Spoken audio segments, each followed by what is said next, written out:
congolaise, étranger, piétiner sur Yango. Parce que dans la constitution congolaise, il est repris que les traités internationaux sont au-dessus de la constitution. C'est une constitution que André Flaon, l'ancien ministre de la Défense belge, et Papa Louis Michel nous ont apporté à partir de la Belgique pour venir nous imposer et continuer à perpétrer le malheur dans Katiamboka. Na promette au boy, bande konyo so ya parti ya Papa Eli Kapen. Na promette et puis no boy, na koyamba Monsieur Dia Silva na mokolo na lendi. Tokozala ye moko na plateau. Na kotanga ba biloko nyonso nazotanga bana ba livre pourquoi na ngiye bon parce que na sisa kotanga ba résolution nyonso ba document nyonso apesa kinga to kota na ngona 4 na profondeur expliquer biso to banda kolobela point par point pourquoi baza ko insister kaka na transition pona bango bazo est-ce que transition comme mamboko na développement c'est no bango pourquoi pas te kana ba yaki comme ma transition wana tant Kabila zaki na 5 ans na ye abandaki mandat na ye na 2006 ayo kokoma nango ayo sala ngo lisusu na 2011 mais ba ye nango lisusu et l'amour qui susu lelo ni les a caché sima transition wana to ba résolution na bango wana c'est ça aux alliés si na pesa invitation le lundi to kozala rien que na ye pour te développer yango boso numéro des ali boso écran na yo ezali ya WhatsApp tindelanga même ba question oyo ko tourner na mokona lundi parce que na ko rappeler bino yango sous vendredi awa que na invitation wana tindelanga ba question ko rappeler to ko tuna ye par rapport ya ba proposition na parcours ya Papa Eli Kapen wana ezali invitation na pesho mona mboka to sujet na to chiter na sujet oyo bolimbisanga na lingi na bakisa 2 minutes pardon na ndenge nde kozolo ba transition ekuya ndengeni. C'est impossible transition parce que nous avons des institutions en place. Nous avons le Parlement, nous avons le gouvernement, d'ici là Ekobima. Nous avons le président de la République, nous avons les cours des tribunaux. Transition ekuya ndengeni. Tandis que un mandat du président de la République est de 5 ans et renouvelable une seule fois. Mais transition ekoya na machine, ça sera impossible pour na makambo etali transition. Pour na makambo ya transition, j'aimerais que ndeko na biso azela 5 ans, il y a chef de l'État et le cas, ceux qui 5 ans et les qui wana j'aimerais que na mona ya 5 ans transition. Wana c'est quand même une leçon, nazo pesaye et d'aider à bosser na makambo etali transition. Ce qui de l'autre transition yé na mboka oyo. Je pense qu'on sera dans une même table avec les gens du FCC et les gens de la Mouka. Ceux qui la Mouka aye, FCC baye. Directement tozongi kaka na régime ya Joseph Kabila na Joseph Mobutu. Tu sais que j'ai ko effacer le régime ya Kabila et le régime ya Mobutu. Mais le temps aux autres la transition pour te faire na table na batouana. Ça ne peut pas se faire. Merci, je vous réponds. Base la mana ya mokonzambo que c'est la 5 ans, ce qui est commis ya mi balé et comme mi balé, mais transition na katia mandat mokonzambo que ça devient une violation de la constitution. OK. Merci, je vous réponds directement, vous m'accordez la parole. Le qui est impossible. Dans l'école primaire, 2 minutes. D5 moins 7, c'est impossible dans l'école primaire. Mais dans le secondaire, dans l'humanité, c'est impossible. Vous êtes d'accord avec moi? Cela veut dire, dans la politique, tout ce qui apparaît impossible dans la science, dans les dispositions préétablies, dans la politique, si c'est pour l'intérêt général de la nation, ce n'est pas impossible. Lorsque vous atteindrez un niveau dans la politique, vous comprendrez que la politique, c'est l'ensemble des jeux. Mais les jeux sont joués pour l'intérêt de la nation. Parce que la politique, c'est l'art de sécuriser, d'encadrer, d'assister.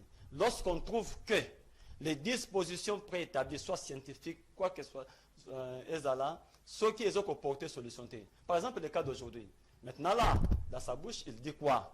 Que ceux qui continuent le président à redissoudre la constitution et à rejoindre la disposition, l'ordonnance pour que Abanda Kambana Ngomboka. Ok? Alors vous ne voyez pas que le pays s'enfonce toujours dans la crise. Et pendant toute cette période-là, sort le peuple et Zanine. Le président Félix Tshisekedi a sur sa table tout ce que je dis. Ce n'est pas une proposition. Pendant que vous êtes dans le Parlement debout, les projets sont dans des chambres de travail, en train de travailler ensemble. Et à un certain niveau de la politique qui est ennemi à la caté. Même si vous êtes dans l'opposition, même si vous êtes dans la majorité, pour l'intérêt suprême du pays, on se réunit. Par exemple, maintenant là, par rapport à la situation qui se passe, qui a élu domicile dans notre pays, dans la politique du pays, au Sénat, dans l'Assemblée nationale, nous sommes toujours tout prêts. Le président de la République pour nous envoyer Merci. dossier au ministère intérieur a géré impeccable.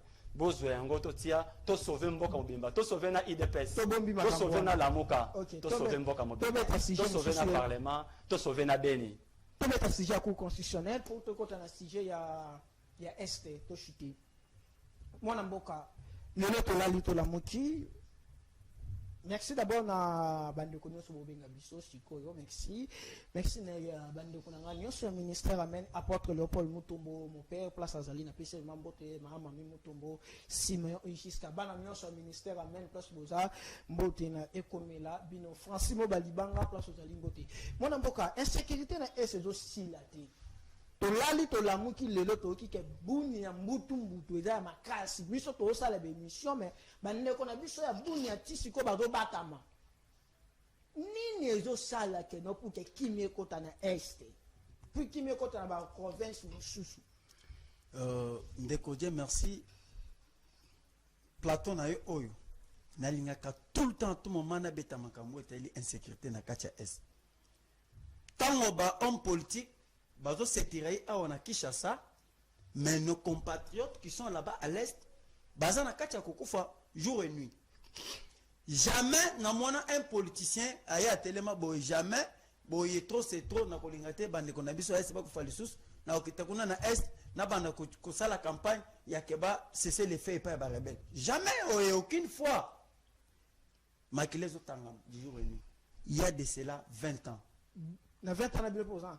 Écoutez, non, ne comptez pas. Eza le coloso calculé tata mukolo na mwana muke ça. Non, je vais parler de ça parce que ça sujet munene. Makambu ya est, qu'est-ce qui se passe là-bas à l'est? Il y a des habitants qui sont à Kivu. Il y a les Kivusiens. Il y a aussi des Mikolo Moni ba ONG komi ebele na katia est. Ba ONG eza na katia impliqué na makambu ya insécurité. Nous avons des églises basées impliquées dans la insécurité. Nous avons aussi la communauté internationale. On peut baser dans la insécurité. À part ça, tout le monde il y a des colonels et des généraux. Baza peut citer dans la insécurité. Imagine-toi, il y a un général, il touche plus ou moins $350 chaque fin du mois. Mais aux hommes, un général, les autres ont un bâtiment. Il y a 6 niveaux, 4 niveaux. L'argent vient. Écoutez, je vais aller. Nous avons le pouvoir. Tokokoma, on va radiquer. Dans 5 ans, non, ne dis pas que dans 5 ans. Mandat est en cours. Le mandat est en cours. Je vous assure, après sortir, il y a le gouvernement Samalou Konde. Et koya kosi sa insécurité na kati ya est. J'étais toujours dit na plateau na yo awo makambo ezo le kana est eza bitumbate eza ba cop. Ce sont des commerces oyo bato bazo sala. Il y a des députés, il y a des sénateurs, il y a des ministres, voire même les colonels que j'en cite et j'en passe. Bazo soutenir ya kosala oyo te lobi commerce. Comment bakoki koya ndenge capitale na biso Kinshasa eza na 24 communes. Ba commune na commune ya maluku ba moni ke commune wana eza na ba minéraux ebele ba koya pe na ba rebelle ba encercler commune na maluku bazwi batu na bango batia na bango katikati bazo exploiter ba minéraux tant bazo exploiter bituma sikoyo tsoki ba kuti population basa mupanzi wana na commune bazo benga na population yon surtout ceux qui sont entêtés ba bomio tant bazo benga na population ya ko exploiter ba minéraux au chef d'état promettait qui ba population yon ça par rapport à est alobaki bika kende kufana kuna na est et je suis sûr et certain que mokozamboka alobaka akosakate parce que nulle part dans ce alobaka osala nyonso na tikala te komona mokonzi azo bimisa maloba zo kokisa yango maloba ebele ye abimisaki aselaki. Merci mwana mboka insécurité dossier insécurité na est to yambaka yo mais dossier insécurité okeyo ozongi insécurité zo continuer okeyo ozongi bazo kufa na est bino moto bozalaki na front boutaki na maki parti na bino travailler et yebi monde même monde to bango permettre un mode opératoire na ba domaine na ba sécurité ya ba rebelle ya ba rébellion ana tout mais nini Pourquoi lelo oyo kimi ezokota te na bunya lisusu na moment ototo baboy mpu masasi c'est masasi ba congolais kimi ezate. Merci. Non frère de l'IDPS parti autres ensemble depuis. Alors tant nous sommes dans la télévision, et ne peut pas répondre comme les autres batouazans en opposition. Que bazan a posa bala que ça peut plenir bakosa sur le pouvoir. Ils sont au pouvoir. So bazali boso peuple azana posa ba ibisa que non vi marmezo le kalelo na bunya lelo to décider boye. Parce qu'ils ont la décision en main. Donc ils n'ont pas à renvoyer des mains ce qui est urgent aujourd'hui. Alors nous ne venons pas na plateau pour s'attaquer na muto azanato ko prioriser azana raison té. Nous sommes les solutionnistes. Si les termes n'existent pas, allez nous l'insérer dans les dictionnaires. Nous sommes des solutionnistes. Le président Kapel, c'est un solutionniste. Celui qui donne des solutions, non pas seulement au Congo. Demandez les Congo, les Centrafrique, beaucoup de pays, en Afrique comme ailleurs. Alors pour notre cas, vous m'avez demandé pourquoi Bokaram a un problème, il y a transition. La guerre que vous trouvez à l'Est, je vais vous ouvrir ça. Oui, je vais vous ouvrir ça. La guerre de l'Est, il y a les militaires nationaux. Bazawana, parce que la guerre de l'Est, c'est aider Bango que pouvoir Nabiso et dépendra toujours de Mindele.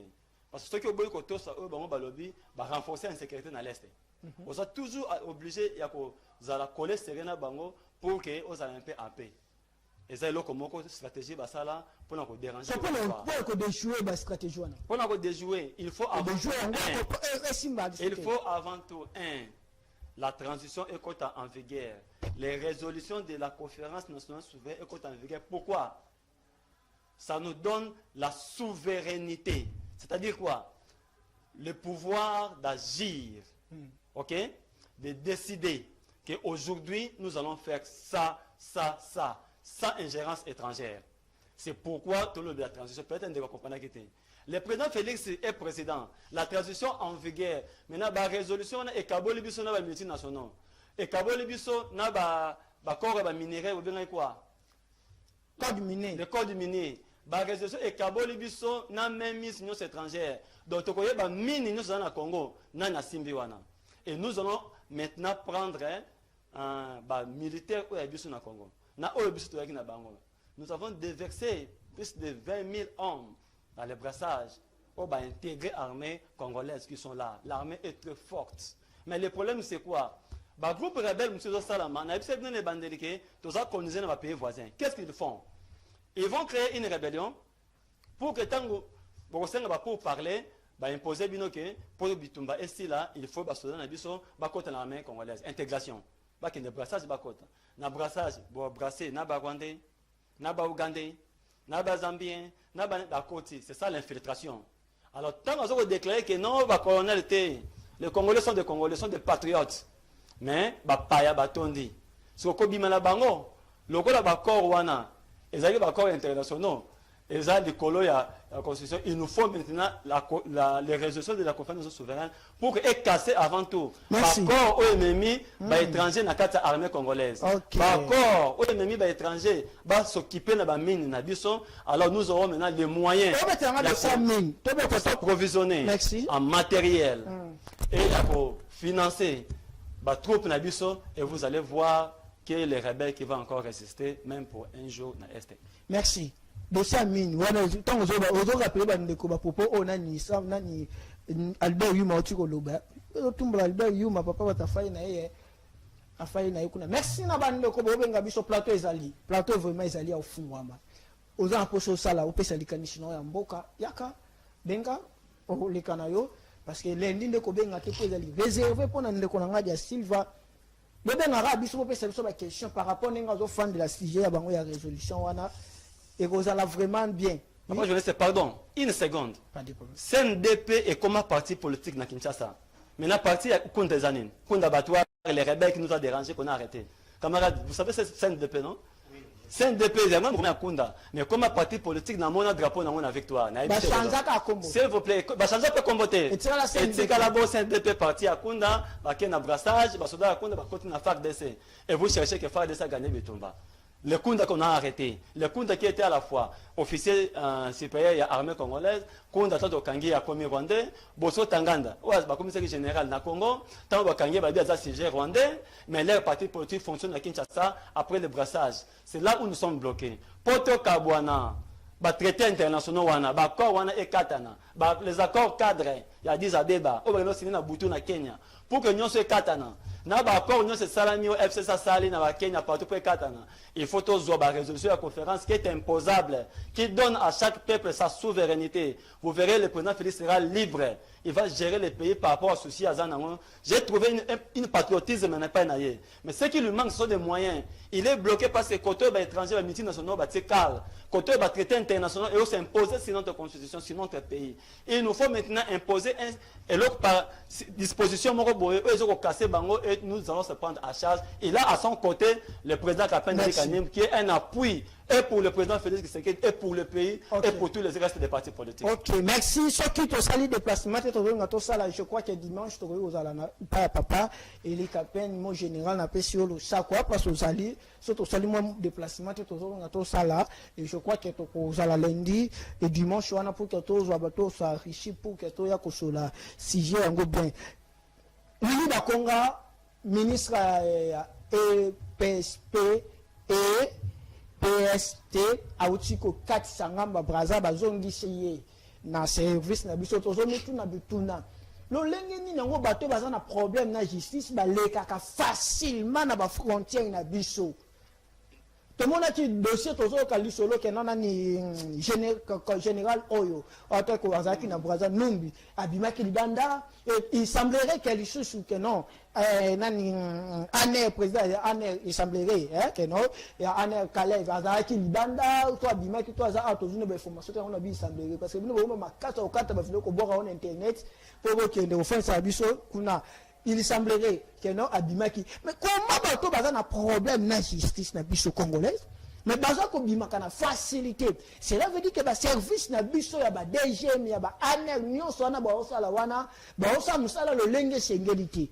Ministre intérieur au côté IDPS joula biso solution contre wana baza bato faut ba créer retraite ba jeune belé baza na banda quoi ba jeune vraiment ba belé ministre intérieur VP na peso vraiment le sac on a autre chose ba information non merci na parcours na yo et vraiment no bien hein merci mon mboka dossier Willy Bakonga auti ko kati baza bazongi c'est awana 2 millions de dollars n'espèce à que na mallette à Kosanza belé 2 millions oh ba jouer à Kosanza belé muntu oyo azolinga konyata gratuité enseignement au peuple congolais.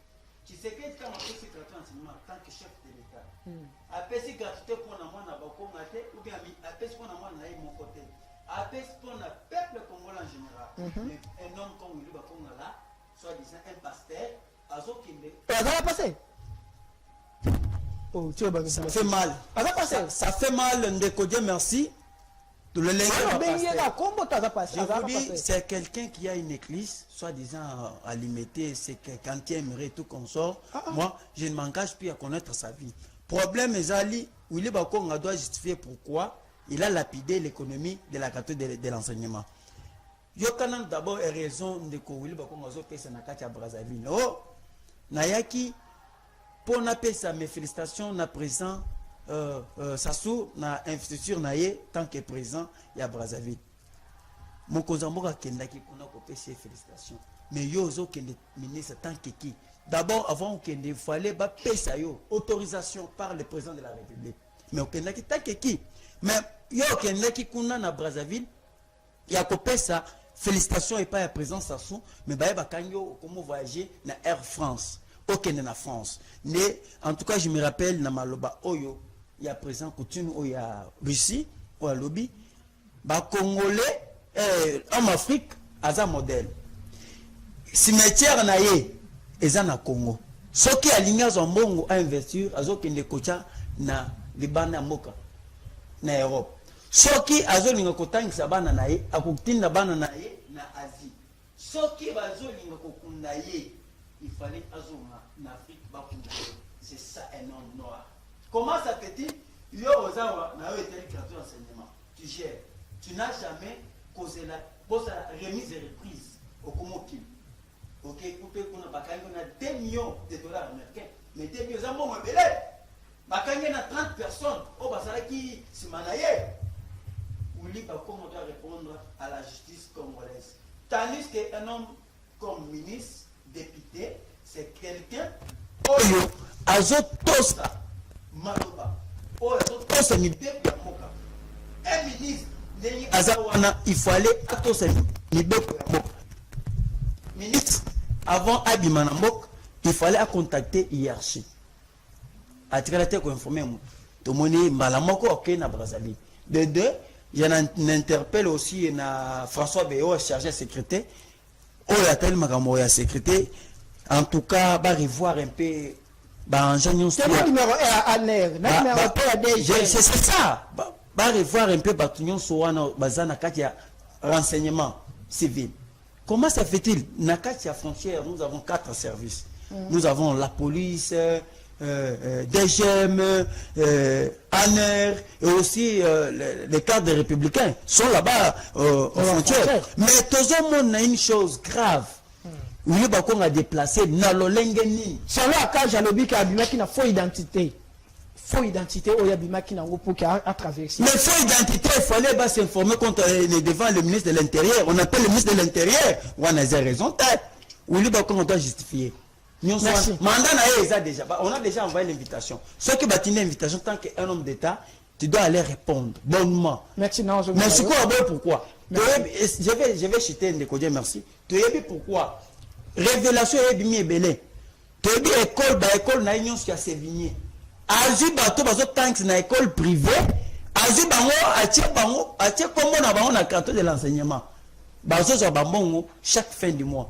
Tandis que bato bazo tanks na ba école à l'état, bazo se retrouver te, bazo zo ba paiement na bango te, bazo revendiquer du jour au nuit. Bato belé basa di menace. Il y a conseil la marche. Il y a contenu la carte de l'enseignement zo tambo le malam te. Nous sommes l'intérêt nan. Ou les bakon là. Ou les bakon doit répondre à la justice congolaise. Merci. Et d'aider à corriger babo te le pe ba école na union so na ba bien na union so. À répondre ce qui m'ont évacué ça te. Merci moi Mboka Diasiva. Par rapport à déjà le Libakonga ministre au l'ensemble des remises reprisées mais attaque au parvenir au 400 ngambo ya Brazza. Merci beaucoup. Lobby à côté là-bas la classe dans une classe. Ba bengani bango pa minerval. La lobby. Hier.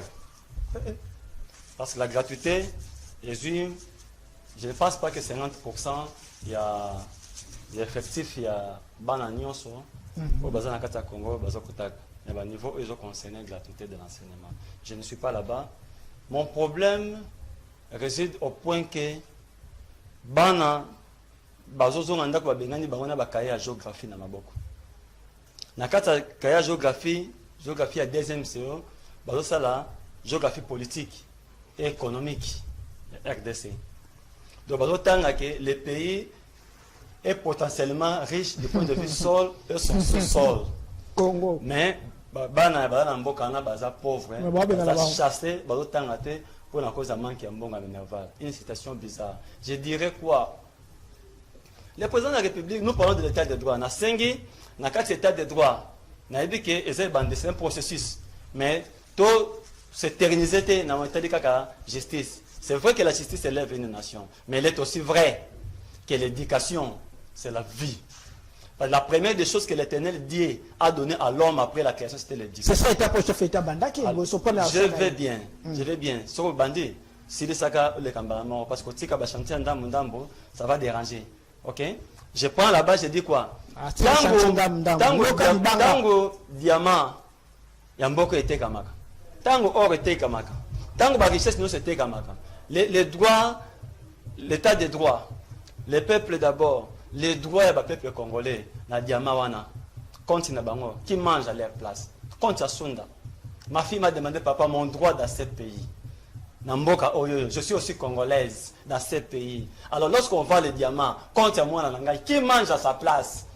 Qui mange à la place des peuples congolais? Lorsqu'on voit les diamants, je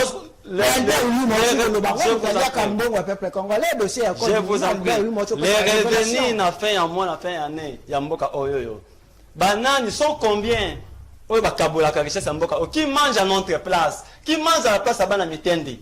Qui mange à la place de Bana Biela? Qui mange à la place de Bana Chang? Qui mange à la place de Bana Mongafula? Qui mange à la place de Bana Delvaux? Qui mange à la place de Bana Matadiki, Bana Mbenseke, Bana Kimbondo, Bana Kimvula? Qui mange à la place du Front de libération nationale du Congo? Qui mange à la place des élèves au bazar chassés dans l'école dans un pays potentiellement riche, mais moi, je un bon côté. Pourquoi pas, lorsqu'on vend nos richesses, qui nous appartient à nous tous, léguées par nos ancêtres, depuis la création de la planète, tant on va te qui bon, bon de te qui a diamant, tout orienté en un secteur éducatif comme ça, je vous en prie,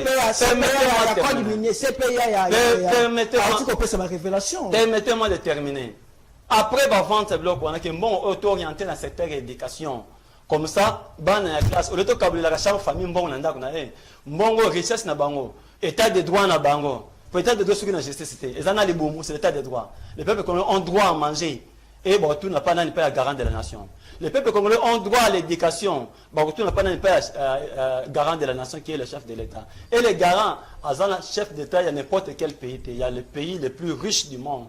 Donc, il peut facilement donner à son peuple l'éducation gratuite, donner à son peuple à manger sans problème. Mais lorsqu'ils sont chassés, les élèves se demandent géographie oyotokata. Parce que ça nous énerve parce que quand m'a Willy Bakonga azali ko se komi funda ke no ko azomi funda ke no a eu problème on la justice. Je vous ai toujours dit, journaliste, tout centre ba débat na biso c'est ce qui concerne le peuple. Mais ça, la population politique, je suis technicien en matière de développement. Dans le développement, le problème, les besoins réels de la population. Le peuple a beaucoup de problèmes. L'information, c'est bien, ce sont des droits face à la droit à l'information. Mais sur les santé, ça m'a monté. Attendez bien, santé, ça bien, l'hôpital, non? Information qui est non. Donc, prioriser. Secteur à l'Ebomo, secteur éducation. Oui. Non, c'est pourquoi je ne passe pas à la télévision pour attaquer mon Konzamora. Je passe pour lui présenter des solutions. Que Bisso, Bandekonae. Je vous ai dit que je suis fier d'avoir un président Félix Tshisekedi parce qu'il est quinois. On connaît la maison, on connaît la famille. S'il vous plaît, Joseph Kabila c'est un méchant. Pardon, je m'excuse. Non, pas Joseph Kabila, papa n'est moi, papa n'est s'il vous plaît. S'il vous plaît, on est dans la bien pour les cas. S'il vous plaît. Moi je suis Makiza, je vais de l'exil. Peut-être que je connais plus que vous. Je vous dis ce qui est plus important. Moi, je ne passerai pas au plateau pour s'attaquer du président parce que c'est notre propre frère. C'est pourquoi, tant que ça n'est qu'un bon de la papa, Félix Tshisekedi, nous sommes derrière vous. Nous ne passerons pas ici pour s'attaquer de vous, c'est une perte de temps. Nous passerons ici pour vous proposer, pour vous demander que papa, secteur éducation, tout bon ça. Mais nous sommes en conférence nationale souveraine et Boris qui aussi sur l'éducation. Quand on va signer, mais quand des élèves ont ça na éducation, au lingi à gâteau et quand on sale à malam ndengo lingi et puis au moment ndengo ni peuple à yamba aussi malam. Tout ça on pour que notre chef, notre mboka est de malam. Ok, merci. Moi mboka Olivier, qu'est-ce que mboka tu connais par rapport à si je wana que non minier la mission d'été par la population à l'académie. Mais Albert, oui, moi, tu peux faire ma révélation par rapport à dossier, c'est-à-dire à éclairer nuance par rapport à pression internationale, pression à Bataliban, les cas qui m'a cassé, et on a signé qui peut que Bissot soit à 30%, mais bateau à Liban n'est pas à 70%, c'est ça. Merci en tout cas, na plateau, aux autres, la injustice m'a cassé. Yozo privé, nazo 2 minutes. Mais les autres personnes ne connaissent pas. Non, non, merci. Ceux qui ont commis la parole, tu ne laisses pas que je puisse m'exprimer. Alors, Otali, Mboka Oyo, ça passe dans mon thème. La société minière, surtout, la zone minière, tu vas espérer. Nous, tu es vendu. La zone minière, tu es na est, na Ituri. Qui veut tout consort kaka les hommes politiques bazotinda batukuna ba rebelle ya ko récupérer ya mopé lisusu siko soki nyonso wana tozango te to ko mobiliser budget ndengeni to ko mobiliser recette ndengeni. Qu'est-ce qui se passe ndeko de merci tomoni ndeko Albert Youm azalaki na Kabila pendant plusieurs années tozala qui na ministre premier ministre comme Oyoto Bengi Matata Mponi. Il a travaillé à Berio. Bayaki Koteka KCC avec Matata Mponi.